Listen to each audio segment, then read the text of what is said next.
Hello. Okay, good. Mic is working. Happy Sunday. I just cracked open a Minute Maid lemonade. I just kicked my kids and dog out of the room and I'm ready to get started. Happy, I almost said Monday. Happy Sunday. We just came back from Florida yesterday. We had an amazing trip. We spent the week with Mike's family in Florida and it was fantastic. But I feel like I'm still in recovery mode. We ended up flying in yesterday and things still need unpacked. I have family coming in from my side of the family this coming Wednesday. My kids are getting baptized, First Holy Communion and confirmation this coming Sunday. So they are coming in for that for Easter weekend. So it has been a blur, which is why I almost said happy Monday to you guys. Okay. I'm just dragging my chat window over here. I know it's kind of crazy, our schedule for going on lives, and I sent them out through email for my runners whenever you do get on here. Just know that I will be alerted if you guys do chat and you end up scheduling to watch this later, which is totally fine, and you want to chat something to me. You can either send me a message through our app or you can chat it in here too, and I will be alerted that you put a chat in there if you have any questions. But happy Sunday, happy last weekend of March, which is wild. I feel like I was just on here talking about the first week in March and how, spring was on its way. And well, spring has officially sprung. We talked about that kind of last week, but I wanted to talk today a little bit about how we can move into this next version of the season that we're in, because as it stands now, this is typically like our racing season, our, grand finale kind of moment for the winter training that we've done. We've talked about in our team a lot of how it's been a little bit of a struggle for many of us, not all of us, but for many of us getting through this winter and, um, you know, hitting those goals that we were hoping to achieve. And so last 2 weekends ago when I was on here, I talked about how having the mindset of winter being all about survival and like, hey, we survived, we made it to the other side. This is the condition we're in. It's time to reassess, make some plans, and move forward. And as I was thinking about what to talk about tonight, I was trying to think of like, my best podcast episodes, my best lives are often coming from something that I'm feeling inspired about and energized about. And so I wanted to talk a little bit about, which I didn't put it in the description, which I should have, but it really kind of came to me after I had gotten started and you guys were probably waiting for me, but is a little bit about nutrition. And the concept is about like resetting as spring has started. The weather is providing us more opportunities to get out and move and to feel good about our body. And I am just really motivated and inspired right now thinking about and focusing on nutrition. Now, those of you who know me, who have been with me for a while, you know that I'm a huge advocate of not connecting the two, right? Not connecting your running and your movement to nutrition because one can very much impact the other. And if you're struggling in one area, it can just take the whole ship down. And so I have preached for 4.5 years now that I did not want you guys to ever think about tracking food, like that kind of thing. Like that was not going to be our goal. Our goal was going to be moving our body, how we're going to move our body, regardless of what we were eating, and not putting them together so that if we had a bad day or we ate a brownie or, if we, went buck wild at a work party or something, it didn't impact whether or not we showed up for ourselves after the fact in our workout, running, walking life. And so I wanted them disconnected. I wanted that connection completely severed between the two. So I hope that I've done that. And I still want it to remain that way. So you might be saying, well, Tina, why are you talking about nutrition right now? Because you've told us like eat the bagel. I'm still queen of eat the bagel, go for your run, live your best life. Eat the cupcake, go for your run. Like that is who I am at its core. It is how I have consistently stayed a runner for 20 years. Through my ups and downs and ultra marathons to 5Ks to walking to all of the things to injuries. And the reason I have been able to stay consistent and have it in my life and let it be such an impactful and exciting part of my life is that I have not connected the two. I did early on. I connected this run will burn this many calories. Da, da, da, da. It is awful. It's a terrible way to experience movement with your body. And so I want you to break that habit if that's something that you are doing. And so here I am coming back to say, let's talk a little bit about nutrition, but I want to do it in a way of, I want to give you guys some things like I've been really motivated and kind of inspired to dive into that a little bit and kind of explore it a little bit more. I do not want to be the person who is micromanaging. I'm going to give you a quick example. And Mike, I know that you're going to remember this one, but like I've been on all of the diets, I've done all of the things, and I've failed miserably at all of them and have not stuck to any of them. Everything from calorie counting to carb counting to, my gosh, there was some weird diet I was on. This was probably back in college where you literally ate hot dogs and gosh, what was that diet called? And like boiled eggs and something else. Like there were three certain things that you ate for a couple of days to lose weight. It's awful. Like saltine crackers. There was a whole thing where you had to eat these certain things. I have done it all. One of the ones that I know Mike and I see him on here will remember is the 21-day fix, which I think is, it's a great program, but it's pretty intense. And when you look at the nutrition piece of the 21-day fix, it's a beach body thing.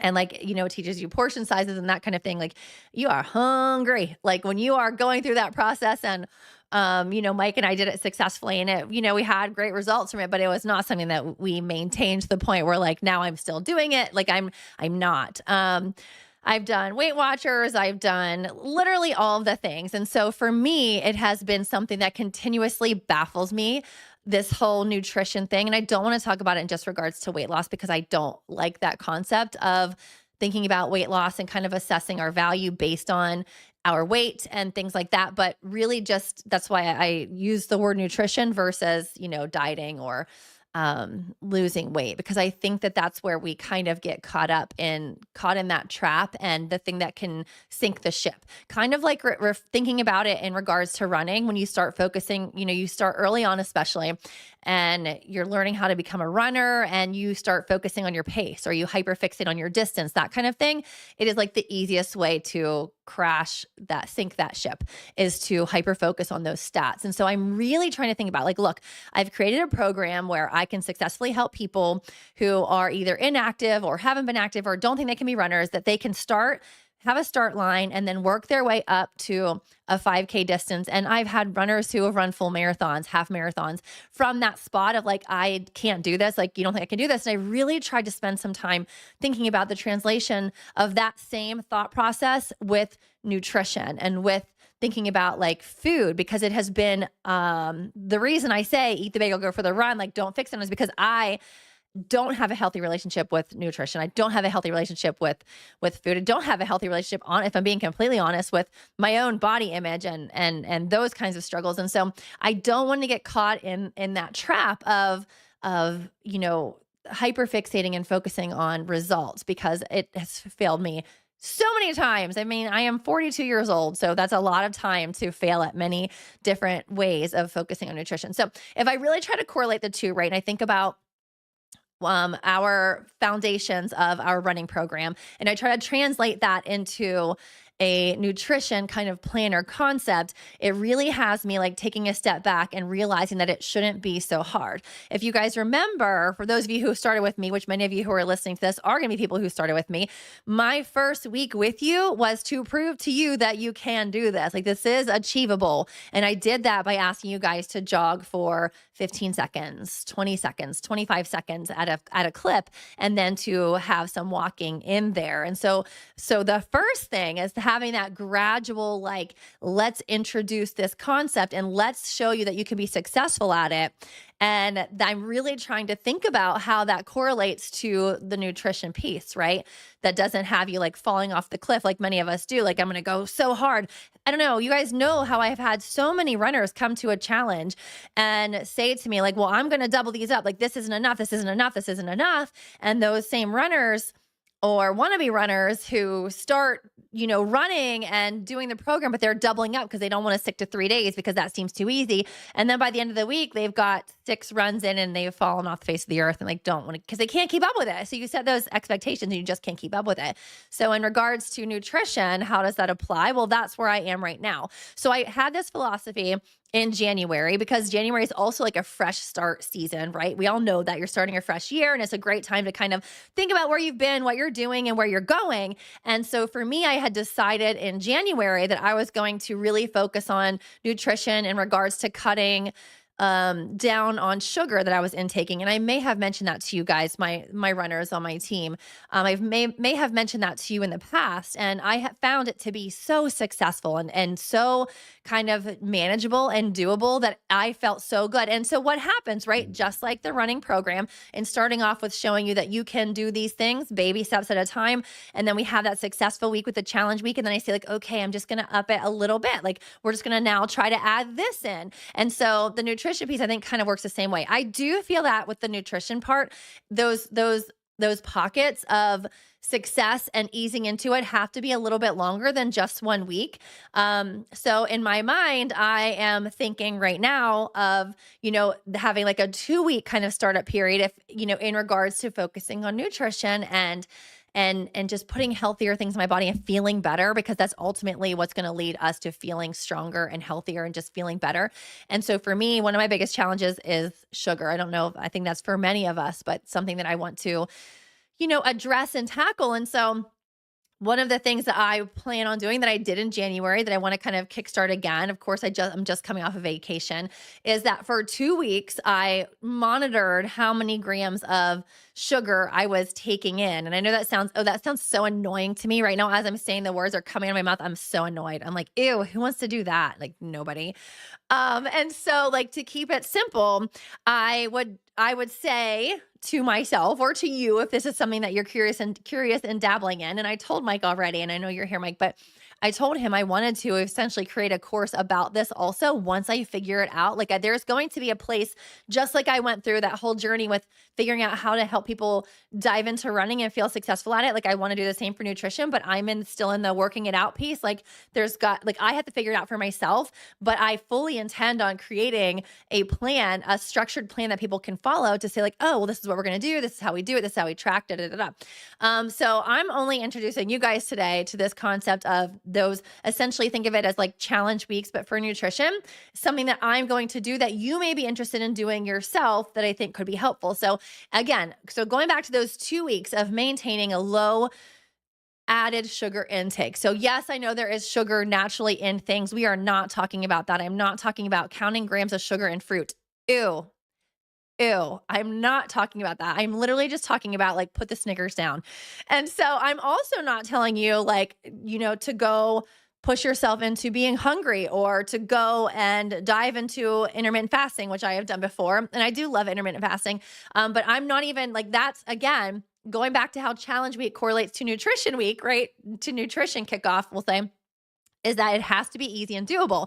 So for me, that means just monitoring what amount of added sugar is in some of the things that I'm eating. And so my sister and I, Daisha, have talked often about how she's used this strategy on her health journey and how she kind of sticks to a rule of like 10 grams or less of added sugar. So it has to be under 10 grams of added sugar to eat it. So there are nothing natural do you have to worry about as far as like fruits and vegetables and things like that, obviously, or proteins. But like if you're going to eat something like a protein bar, just taking a peek, I think you would be shocked at how much sugar there is in certain items. And I know this may be an instant turnoff for you guys. If you're hearing this right now, you might be like, ew, I don't want to do this, because that is me most of my life. I do not want to get into this whole, like, I'm going to dive deep and I'm going to, cut all this stuff out. Like, no, that's not it, but something that is manageable. So for me, I found that by really just trying to not eat more than 10 grams of added sugar in a serving, it was actually very doable. It was super doable because here's the thing. Like I found lots of things that I could eat that I didn't have to even worry about counting. I still use like Truvia or Stevia, whatever, like sweeteners. I've used those anyway. So I switched to some sugar-free things, but I didn't worry about calories. I didn't worry about carbs, none of that. I just literally kind of tracked and tried to stay under 10 grams of sugar per serving of whatever I was eating. And so that led me to a lot of like bananas and yogurts and things like that, and just paying attention to that. And there's so many things out there. Like there are certain like yogurts that have zero added sugar and things like that. So I just switched it up like that for the first 2 weeks. I was not trying to,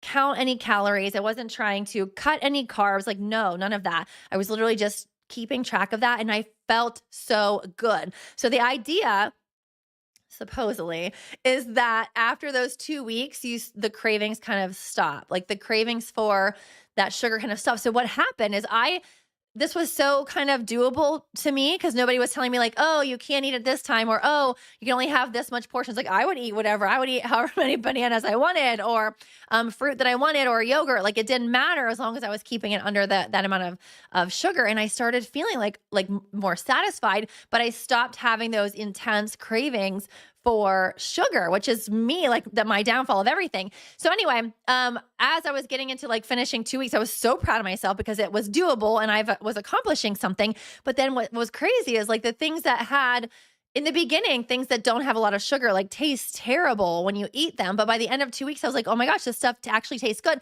And then anything with sugar, because eventually I did have sugar. I just told you I got off a vacation just this past week, but it was so sweet because my body was kind of adjusting. I love that concept, right? Just like the whole running idea. When we get through challenge week, when we start with week number 1, we start realizing like, oh, my body's adjusting. Like I'm figuring this out. I'm getting stronger and it feels kind of good. It doesn't feel like that, what I used to call the baby draft stage when you're trying to run, but your muscles are kind of weak and they're unstable and you're kind of like wobbling here and there. That's how it feels to start on a nutrition plan too. It feels very like, ugh, I don't like this. I'm craving and I'm used to this. And like, yeah, that's a little bit of discomfort. But I think if you think about it and as far as like, I'm just going to set this one goal that's very doable for me. Like for me, like cutting carbs is not doable for me. Could that be down the road? I don't know. Maybe marathons are possible for people who were completely inactive. So maybe that's something that down the road, I don't know. I told you guys I need to figure this out first for myself, but maybe that's something that down the road, like, cutting out some carbs throughout the day or the week or whatever won't be such a big deal because you get yourself to this place where you're already like, you've strengthened all of those other muscles, if that makes sense. And so I'm really trying to use this spring as a reset as far as like, what am I doing to help my body? How am I, keeping my body strong and maintaining that nutrition and putting healthy things in there? Because the truth is, I did that for, gosh, I'm probably 2 months. I was really just mindful about sugar and I did naturally start making healthier choices and I felt really, really good about it. And it did not feel, like all of those diets can feel as far as like, oh, this is too much. This is too restrictive. And so I will see you guys again in the next 2 weeks, and then we can kind of like reflect on that and see how that went for you. But when I thought about again what I wanted to talk about tonight, I have to think about like what is inspiring me and motivating me and lighting me up. And that's kind of what I'm really interested in dabbling in. So if you guys are watching this and you're saying like, okay, like I could make some healthier choices myself, or like, yeah, I am like a nightly ice cream binger too. I could use, some healthier swaps or maybe like a reset for my body. This might be something you want to try as well. Like I said, sugar is my kryptonite and I use it for so many things. I use it for so many emotional things. I turn to it in times of stress. And so in addition to kind of monitoring that and seeing what I can do as far as controlling the amount of added sugar, I'm going to really try to be mindful about like when are the times in my day that I'm feeling like I want to just kind of like, go off the deep end or fall off the wagon. And for those of you who don't have this trouble, by the way, like God bless, like lucky you, because I feel like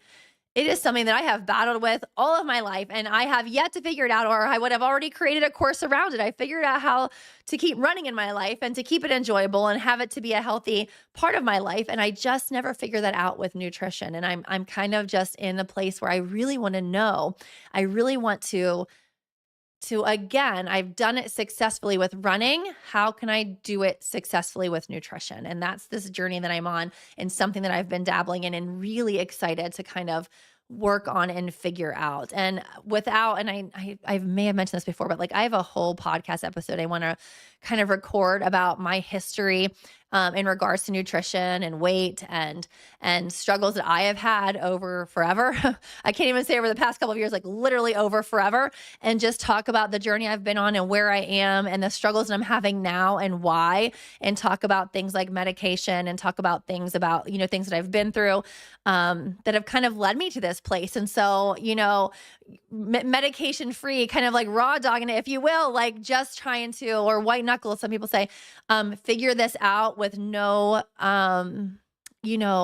supplements, something to help, ease that that emotional, I don't want to say need or desire for food, if that makes sense. So kind of just really trying to figure this out. And that is my goal. I am on a mission to do it.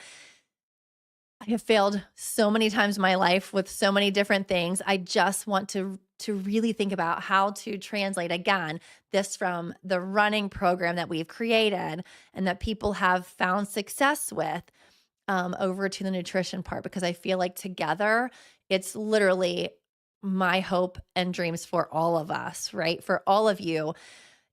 And I think about so many of you, right? And you might be thinking, well, this is, you're going on this journey, but why are you talking about it? Well, one, because it is exciting to me right now. And I think it could be exciting to you too. But also, every single one of you that I have worked with have struggled with the same kind of things, the same challenges with body image, the same challenges with, in regards to weight and feeling like you're not enough, not strong enough, not physically fit enough, that you weigh too much. Like all of that is I believe the majority of people who join me, there are a few who come in and just say like, I just want to figure out how to run. But everything else is kind of figured out. Very few, but the majority of you come to me kind of with this whole idea of like, I need a reset. I need something for me. I need to just do better. I need to feel better. I want to feel stronger. I want more energy. And the nutrition is a part of it. And I've asked you to kind of ignore that while we have dove into the running component. And again, I do think they need to be separate. They need to be separated because you can have one without the other. You absolutely can have one without the other. And I don't want one to bring the other one down. If they're connected, the whole ship goes down. And so I do want you to still keep them separated. You have to move regardless of what you're putting into your body. But as far as like how it can help you, I just know this is a need that we all have. And I know if I struggle with it, and it's something that's always on my mind, I know that you guys also feel the same way. And so I think that if we could figure this out in a way that feels manageable and doable and not super like, how we got the running portion was all about cutting out the obsessing about distance, cutting out the obsessing about how fast you have to go in order to be a runner. I have to run this fast or this many miles. Like we had to cut all that out and retrain your brain that starting at ground zero and movement is movement and consistency and failing and getting back up, like all of those rules still apply to nutrition. And I'm working on how to translate the two so that we can have both components, like building us this healthier, happier version of ourselves. And I think when one is enhanced, the other is naturally enhanced too. So I just want to figure out how to make that happen. So this is where it starts. If you remember back in the day, the running program started with me telling my little sister, Cammie, hey, I think I can get you to run a 5K, non-runner, as she self-proclaimed, fitness level less than 0. And I said, I know I can make you a runner. Like, I know I can do this. Like, just trust me. And so it took some trial and error and figuring out like how to make this work. Well, this time it's me. This time I'm the one doing the trial and error, because I'm telling you right now, self-proclaimed like failed at so many different types of I don't know, nutrition rules. But I think that this is figure outable, and I think I'm going to spend some time trying to crack that code, because how good would that feel if we had both things working in our life to help us be the best version of ourselves? Because if you're like me and the years are, quickly starting to tick away, and before you know it, you're in your 30s and 40s and 50s and 60s, and time just never stops. But what we can do is prepare our minds, prepare our bodies, and keep moving in a way that we can reverse the clock and feel like we're moving backwards. I think that's the ultimate goal, right? Like we don't have to feel the age that we are. We can create this body and this vessel that helps us to live longer and healthier, more vibrant lives. And I think that those two are both important. I just never really talked about the nutrition piece because I never really figured it out. I really haven't. I've struggled with it my whole life, but if I can crack this code, I'm happy to share it with you. So I'm going to share these pieces with you, these components with you while I'm on this journey. And I'm using this timeline as spring has sprung. This is a great time to, set some new goals with our movement, but also again, I'm going to work on that nutrition piece and see what I can uncover and discover for you guys that make this an easier process. In addition to that, I am going to work on a spring goal for everyone in our Soulmates for Life community. So I'm going to be working on t-shirt design to give you guys some motivation and something that we can all work towards. Now we're all gonna be working at our own pace. Some of us will be walking, some of us will be 5King, 8King, 10King, if you will, wherever you are. I'm gonna put you on that plan, and I wanna set a 12-week goal for us to accomplish that consistency over the next, we'll say 8 to 12 weeks. And I'm going to have a t-shirt offer at the end for those who are able to consistently show up over the course of the 8 to 12 weeks. So I want to start that this spring. So the next time you guys have me on here, we'll have some more details about what to expect. But I feel like as we're approaching racing season and some of us are hitting some goals, it's time to set a new one. And I want us to do one together. I want us to have a theme. I have some ideas that I'll share with you as to what we're going to call it, the name behind it. But I want us to work towards something together, even though we're all at different places in our fitness journey. I want us to work towards it. If you guys think of like the summer streaking that we used to do, or we did 1 year or 2 years, where we worked on in June of just streaking for the month and seeing how many days in a row we could move our body. We're not going to do that, but excuse me, we're going to have like the same kind of theme where if you show up consistently with your 3 workouts a week for that number of, again, 8 to 12 weeks, and you'll earn your t-shirt on me. And we're going to be working again on that to just keep us all motivated, inspired, and working together throughout this spring. I think that will be super exciting, in addition to me talking to you along the way about nutrition. So for me, I am going to work for the next 2 weeks until you guys see me again on really paying attention to added sugar in the things that I eat. Does that mean I'm going to limit how much I'm eating? No. Does that mean I'm going to cut out other food groups? No. I'm literally just trying to stay under 10 grams of added sugar. So not just sugar that's in there, but literally added sugar. You're going to be surprised. I'm under 10 grams per serving. And I'm going to do that for 2 weeks and check in with you guys and see how I feel and see if it's made any difference in what I'm craving and food choices that I've made. So it won't be easy, just like running, right? Like it's not meant to be completely like, oh, I don't feel anything. You're going to feel some resistance to that. There's going to be times, especially if you're like me, that you reach for sugar. You're going to feel like, okay, well, I'd rather have a Snickers, but here I am having this yogurt, and that's okay. It's okay to feel that. Don't expect it to be zero resistance at all, but like, it's okay. We can do this. And I'm curious to see, it shouldn't be killing you though. It shouldn't feel impossible. It should feel doable. And it should feel kind of exciting whenever you make it through a day of like, okay, well, I stuck to that goal. And even if you don't for a day, hop back on the next day and see what you can do. If you want to go on this journey with me, and we're going to call that like our challenge week or our kickoff week of just paying attention to nutrition and seeing what comes of this. Let's see if we can crack the code on a program that feels doable, maintainable, and also achievable for everybody to have a healthier relationship with food. I love you guys so much. Have an amazing week. Get out there and move your body. Post, comment, and I will see you guys in 2 more weeks. And by that point, it's going to be April. I can't believe it. Have an amazing Easter weekend. I love you guys so much, and I'll see you soon. Bye, Soulies.